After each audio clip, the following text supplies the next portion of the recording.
motivasi. Perkenalkan, nama aku Octavia, kalian bisa panggil aku Okta. Dan aku adalah lulusan salah satu universitas di Inggris dari Master of Education TESOL di Exeter University atau Universitas Exeter di kota Exeter di Inggris. Letaknya di bagian selatan Inggris, dan Exeter ini merupakan sebuah kota kecil yang sangat damai di sana karena dia kota kecil, nggak begitu ramai dan banyak orang lokalnya. Jadi aku bisa banyak belajar dari orang-orang lokal juga gitu. Dan bagi kalian yang nggak tahu Universitas Exeter, tentunya kalian bisa cari di Google Universitas Exeter. Mungkin di kalangan orang Indonesia, Universitas Exeter memang kurang terkenal, karena mungkin yang terkenal bagi orang Indonesia Universitas Manchester, Liverpool, seperti itu ya. Tapi kalau misalnya teman-teman di sini suka nonton Harry Potter, baca novelnya, nah penulis novelnya Harry Potter, J.K. Rowling itu adalah salah satu alumni Universitas Exeter. Oke, jadi sekarang di sini aku ingin berbagi cerita tentang bagaimana proses aku beradaptasi dan juga adopsi budaya-budaya Inggris sehingga aku mampu mencapai sebuah titik di mana titik tersebut dapat membantu aku untuk lebih mudah menjalani kehidupan sehari-hari di sana sembari sekolah. Karena dengan keberhasilan adaptasi dan juga adopsi tersebut tentunya sangat membantu kita atau membantu aku waktu itu ya, untuk hidupku terasa lebih mudah, berteman lebih mudah, sekolah pun lebih mudah, seperti itu. Oke, jadi sebelum kita ngomongin gimana prosesnya dan lain sebagainya, jadi aku pengen menggarisbawahi terlebih dahulu di sini bahwasanya Inggris adalah negara yang memang sangat berbeda dengan Indonesia. Nah, kita lihat dari segi geografisnya sudah berbeda, dari sejarahnya sudah berbeda, kemudian dari sistem pemerintahannya udah berbeda, juga sistem pendidikannya yang sangat berbeda dari Indonesia. Nah, karena perbedaan yang benar-benar beda di sini, maka kita nggak bisa membandingkan Indonesia dan juga Inggris. Kalau di Inggris tuh begini, kalau di Indonesia begitu. Kalau di Inggris begini, kok di Indonesia begini sih, seperti itu. Jadi kita nggak bisa membandingkan hal-hal yang seperti itu gitu. Kita nggak bisa membandingkan Indo-Inggris. Nah, jadi di video kali ini nggak ada unsur membandingkan yang seperti itu.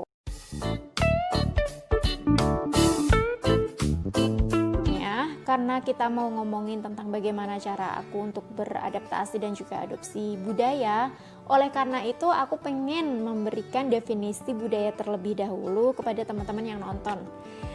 Karena ini penting, karena ada limitnya, that's very important gitu ya. Jadi apa sih budaya itu? Jadi budaya itu adalah sebuah norma-norma, sebuah nilai-nilai di masyarakat tertentu yang memang diciptakan oleh masyarakat tersebut untuk masyarakat tersebut juga di waktu dan juga tempat tertentu.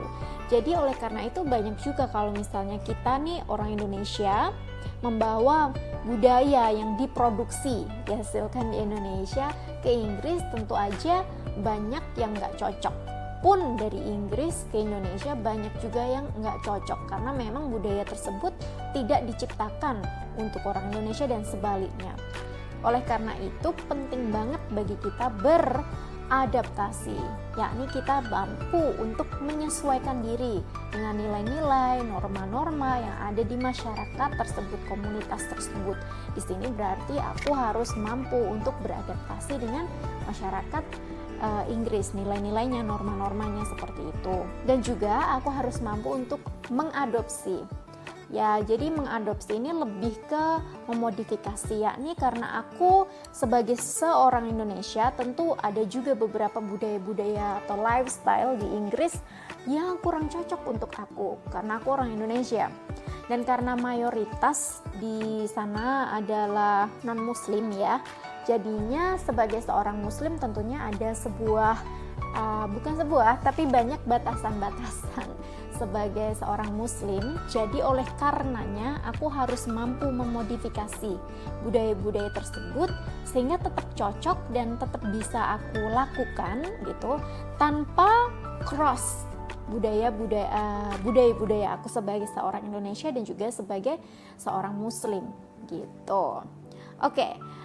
Berikutnya, kalau kita ngomongin tentang adopsi dan juga adaptasi, tentunya ada yang dinamakan culture shock atau kaget budaya. Nah, kaget budaya ini aku pengen juga teman-teman melihat bahwa budaya itu bukan melulu tentang pakaian tradisional, makanan, tokoh-tokoh gitu ya. Jadi misalnya nih, Inggris Queen Elizabeth, Inggris fish and chips, Inggris afternoon tea, Inggris scones, begitu ya. Jadi bukan melulu tentang hal-hal yang seperti itu. Inggris Prince Harry and also Meghan. Ini bukan melulu yang mudah kita lihat, karena budaya itu sejatinya adalah gunung es. Jadi kalau yang namanya gunung es nih, di atasnya itu terlihatnya kecil, tapi ternyata di bawahnya itu besar. Jadi banyak budaya-budaya di bawah lautan yang nggak bisa kita lihat dengan gampang, kecuali kalau kita selami dengan mendalam, baru kita bisa mengerti lebih dalam lagi. Nah, di sini aku pengen juga membahas hal-hal itu. Sekarang aku mau cerita aja nih pribadi tentang kaget-kaget yang budaya yang aku alami sewaktu aku tinggal di sana. Jadi tinggal ini juga aku perlu garis bawahi ya, satu lagi yakni tinggal bukan berarti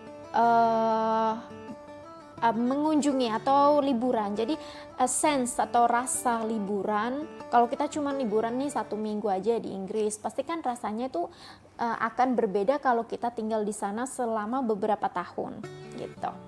Oke, sekarang kalau ini aku tinggal dan aku bersekolah, jadi ada sedikit beda daripada kamu tinggal nggak bersekolah dan kamu berlibur gitu ya. So now aku bakalan ngebahas tentang yang dari sisi geonya dulu. Jadi dari sisi geografis memang Indonesia sama Inggris berbeda. Oleh karena itu di Inggris itu ada 4 musim. Jadi ada musim dingin, dan ini kebanyakan mungkin orang-orang mikirnya di Inggris banyak salju, tapi ternyata enggak. Di Inggris musim saljunya, yakni musim dinginnya itu juga kadang nggak ada saljunya, kadang cuma salju tipis-tipis saja begitu. Setelah itu ada musim seminya. Jadi ada musim semi, bunga-bunganya banyak, mekar gitu ya. Terus ada musim panasnya. Jadi musim panas seperti di Indonesia. Kemudian tapi ada bedanya juga karena kelembapannya di sana lebih rendah daripada di Indonesia. Terus setelah itu ada musim gugur. Jadi musim gugur ya bunga-bunga berguguran, daun-daun berguguran. Jadi pohon-pohon gitu gundul semua gitu. Oke, jadi dari 4 musim tersebut tuh berlangsung sepanjang tahun. Jadi dalam 1 tahun beda-beda ada 4 musim tersebut. Kalau di Indonesia kan dalam 1 tahun cuman musim panas dan musim hujan dan juga masih panas juga.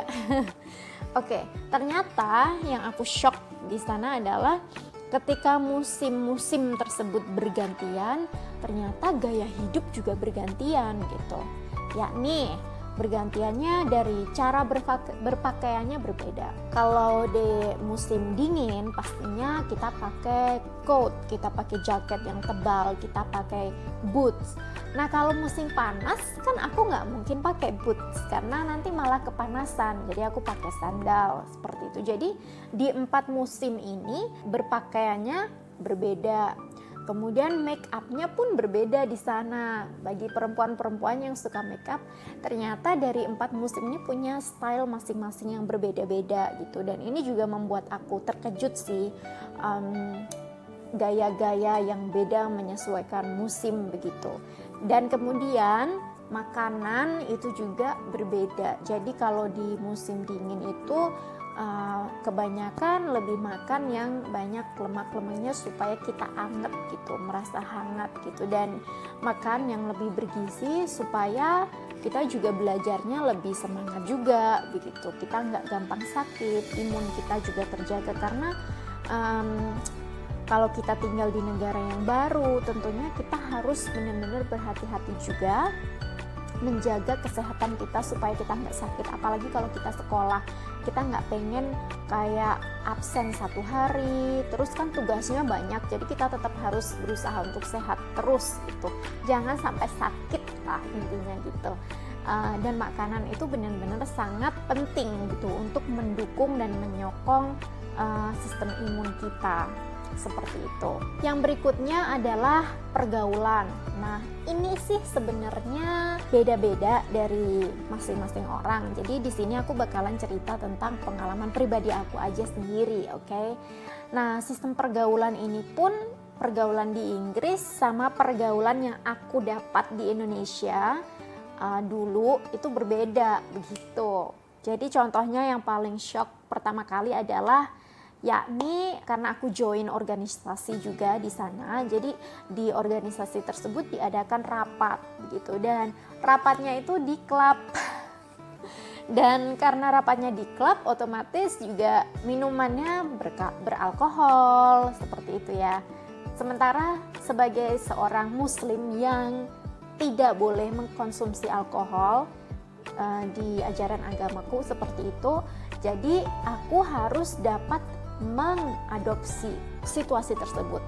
Jadi intinya aku tetap ikut rapat dengan teman-teman organisasi tanpa aku harus ikut minum minuman yang mereka suguhkan. Jadi di sana otomatis kita harus lebih berpikiran terbuka, yakni kita tetap mau ikut rapat walaupun kita nggak mencicipi alkoholnya begitu. Bukan berarti langsung skeptikal kayak aku nggak akan datang ke rapat deh karena kan rapatnya di klub, aku nggak mau gitu. Nanti yang ada kita malah missing dari rapat-rapat tersebut kan. Jadinya gimana supaya organisasi tetap lancar tanpa kita meninggalkan ajaran-ajaran di Islam gitu, karena aku seorang muslim ya. Mungkin kalau kalian di ajaran agama kalian diperbolehkan untuk minum minuman beralkohol, itu nggak menjadi masalah.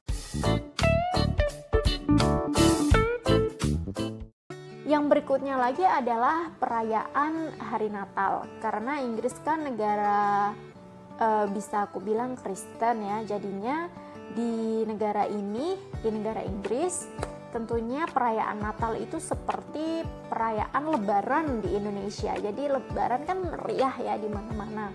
Kalau di sana pun Natal meriah banget. Kenapa meriah?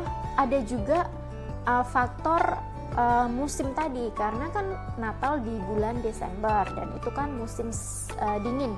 Nah, musim dingin itu mencekam begitu, mencekam terus gloomy. Kalau kalian nonton Harry Potter, kalian pasti mengerti yang aku maksud. Jadi Inggris tuh gloomy terus gitu. Hari yang cerah itu jarang-jarang banget, dan hari yang cerah itu sangat berharga gitu. Bahkan aku sebagai seorang Indonesia yang mana di Indonesia itu kan cerah sepanjang hari ya, hampir. Jadi itu tetap menjadi hal yang sangat berharga ketika waktu di Inggris itu cerah banget cuacanya, karena kebanyakan itu gloomy, kemudian berat di hati, sedih gitu loh bawaannya. Jadi ketika cerah begitu bahagia rasanya, ada matahari gitu kan. Nah jadi ketika bulan Desember itu kan gloomy, terus sering hujan. Bahkan nggak Desember juga sering hujan, tapi yang Desember itu lebih parah banget kan. Jadi ketika hari Natal itu, menjelang Natal, hari Natal dan hampir Natal selesai itu, banyak banget lampu-lampu gitu ya di tengah kota, hiasan-hiasan di pohon-pohon. Jadi yang tadinya gloomy lebih riang gitu, suasananya lebih oke lah, lebih menyenangkan hati, intinya begitu. Di sini nggak ada salahnya kita ikut bersukaria gitu, tapi bukan karena Natalnya tadi gitu, tapi lebih ke yang suasananya lebih riang, gembira seperti itu. Nah, di hari Natal pun aku juga sering mendapatkan undangan makan malam Natal, karena makan malam Natal itu penting banget ya di sana gitu. Jadinya aku sering dapat undangan, sering makan malam Natal, Christmas dinner, okay? Nah, di makan malam Natal itu tentunya gimana tetap aku dapat menghormati orang yang mengundang aku dengan aku datang gitu, tanpa aku merasakan sense of religionnya, karena kan religionnya berbeda dari religion aku gitu. Gimana aku tetap bisa menghormati mereka tanpa aku ikut merasakan Natal itu sendiri sebagai sebuah perayaan agama, begitu maksudku. Jadi aku tetap harus datang gitu, dan suguhannya pun ada wine ya, beralkohol lagi, kemudian daging babi banyak banget karena memang mereka boleh ya makan daging babi begitu. Tapi karena lagi-lagi aku seorang muslim, aku nggak boleh kan makan daging babi. Jadinya gimana aku dapat memberikan pengertian untuk yang mengundangku bahwa aku nggak boleh makan ini, nggak boleh minum itu, dengan bahasa yang baik dan yang mudah diterima oleh mereka, supaya mereka juga bisa mengerti kita. Akhirnya kita bisa disuguhi yang halal-halal gitu, dan mereka pun bisa menyuguhi yang halal-halal gitu. Nah, itu juga merupakan sebuah proses adopsi ya. Jadi aku tetap datang walaupun aku nggak menyantap makanan yang nggak boleh aku santap tadi gitu. Sekarang kita akhirnya sampai ke sistem pendidikannya. Nah, sistem pendidikannya di Inggris itu memang aku katakan berbeda dengan sistem pendidikan di Indonesia. Kalau kita ngomongin dari yang TK, SD, SMP gitu, memang sumpah itu beda banget gitu. Tapi aku nggak akan ngebahas itu, aku akan lebih ngebahas ke kuliah dan juga pengalaman pribadi. Nah, karena aku nggak kuliah S2 di Indonesia, jadinya aku nggak tahu gimana proses kuliah S2 di Indonesia. Tapi aku punya banyak teman-teman juga yang kuliah S2 di Indonesia, jadi aku bisa tanya-tanya sedikit gimana prosesnya gitu. Dan aku rasa memang berbeda juga, ada bedanya gitu. Nah, sistem pendidikan di Inggris yang aku dapatkan, memang aku rasa aku benar-benar suka di sini. Kenapa? Karena dari awal masuk hari H gitu, masuk kuliah, ini masuk kuliah yang kuliah umum dulu, karena sebelumnya kan ada kuliah umum. Setelah kuliah umum nanti itu 1 minggu sebelum kuliah beneran. Nah, ada kuliah umum ini adalah anak-anak pendidikan semua dikumpulkan jadi satu, dari pendidikan mana aja gitu ya, karena aku kan School of Education itunya, departemennya. Nah, di situ aku merasa bahwa mereka sangat welcome gitu ya, dari beberapa international students, mereka benar-benar sangat welcome dari pihak kampusnya. Juga dari hari H tersebut, mereka benar-benar menanamkan rasa berpikir kritis kepada kita para mahasiswa. Jadi kita itu ditekankan untuk terus berpikir kritis ketika kita itu berkuliah, bersekolah gitu. Berpikir kritis dalam hal apapun. Karena kita kan banyak membaca di sana. Karena membaca itu seperti kegiatan sehari-hari ya, seperti makan lah. Membaca itu seperti minum air putih gitu ya. Jadi membaca itu nggak mungkin enggak. Dan membaca pun tuh bukan cuma satu buku, satu jurnal gitu, tapi banyak. Nah, ketika membaca di setiap jurnal itu kita harus berpikir kritis gitu.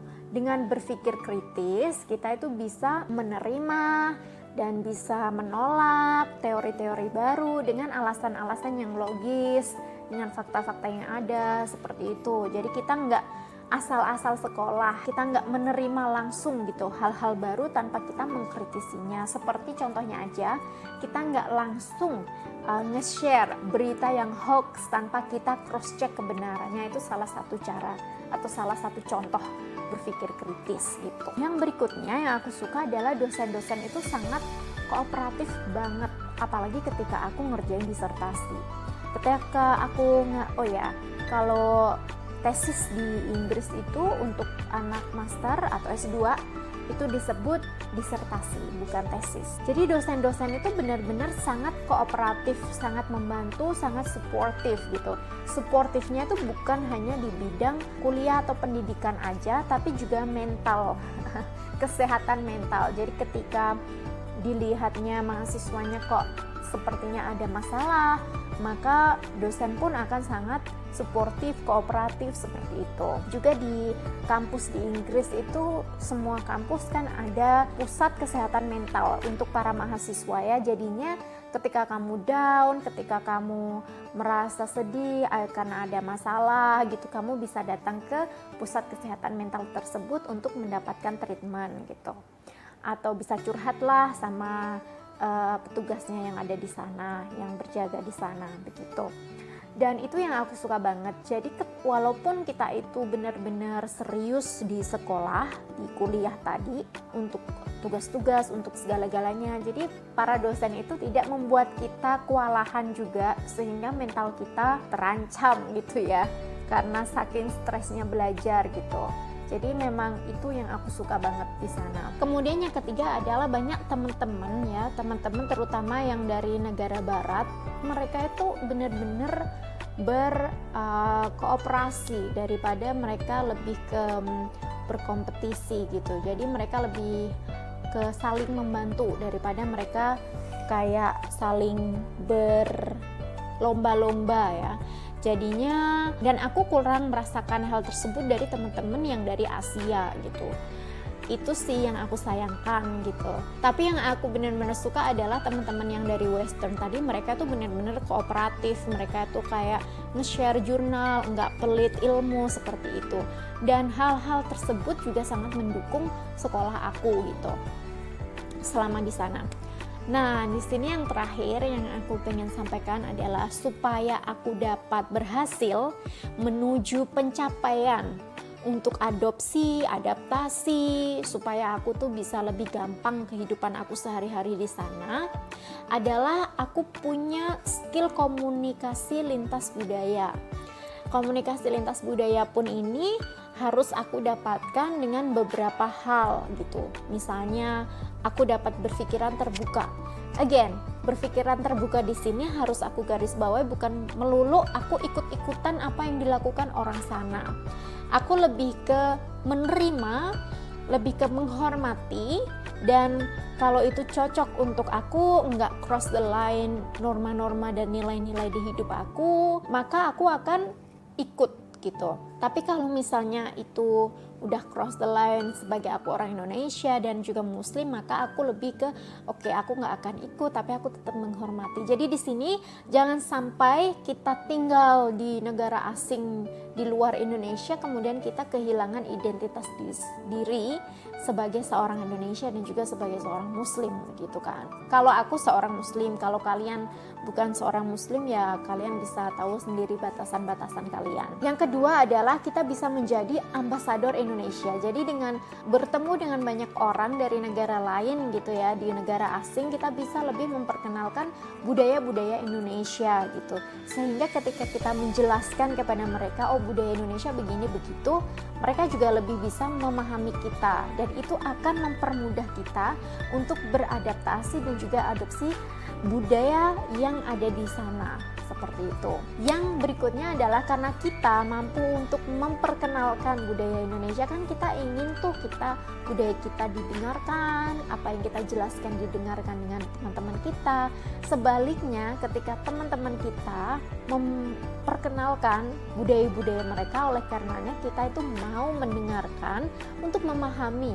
Jadi kita bukan mendengarkan untuk menilai, tapi kita mendengarkan untuk memahami budaya-budaya mereka juga gitu. Jadi kita tetap bisa menghormati seperti itu. Yang keempat, ini benar-benar penting banget menurut aku ya, karena ini aku lakukan banyak banget sehingga aku tuh bisa survive di sana, yakni aku enggak berhenti belajar hal-hal baru. Walaupun awalnya itu cross the line, tapi akhirnya kan aku tahu bahwa oh itu cross the line, jadinya aku nggak akan ngikutin gitu. Jadi belajar hal-hal yang baru itu sangat penting, sehingga kita itu mampu untuk oke, aku ikut sana, aku ikut sini gitu. Dan itu lebih memudahkan kita untuk akhirnya kita ikut merasakan budaya sana, sehingga kita itu nggak berasa asing terus gitu. Karena kalau kita berasa asing terus, takutnya nanti sekolah kita juga terganggu. Nah teman-teman, jadi itu aja yang pengen aku share sama teman-teman. Aku bagikan cerita-cerita pengalaman aku selama aku ada di sana. Yang penting adalah kita bisa tetap belajar hal-hal baru di sana tanpa ada rasa takut dan ragu-ragu, tapi tetap jangan sampai kita melupakan jati diri kita sebagai seorang Indonesia, dan juga kita tetap menjaga nama baik Indonesia dimanapun kita berada. Terima kasih sahabat motivasi atas kesempatannya untukku berbagi cerita sedikit di sini, dan sampai jumpa.